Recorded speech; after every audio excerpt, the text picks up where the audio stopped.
Ma räägin oma emakeeles, olles oma rahvusriigi esindaja.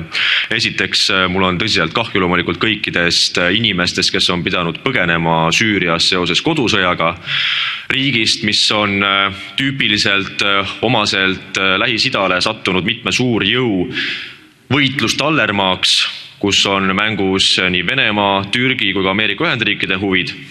Ja seetõttu loomulikult me peame aitama tõelisi põgenikke, kes põgenevad sõja ja surma eest. Kuid lähtuvalt rahvusvahelisest õigusest, siis põgeniku staatus asüüli saamiseks on ainult tingimuslik ja ajutine. Ajani, kui sõda lõpeb ja taas on rahu nende koduriigis. Ja seetõttu mul oli väga huvitav näha nädal aega tagasi, kuidas Taani immigratsiooniminister sotsialistlikust parteist näitas väga head eeskuju ka teistele sotsialistidele Euroopas ja ütles, et Damaskus on nüüd piisavalt turvaline, et süürlased saavad tagasi pöörduda oma kodumaale, kuhu nad peaksid ka minema, et oma riiki üles ehitada. Suur aitäh teile!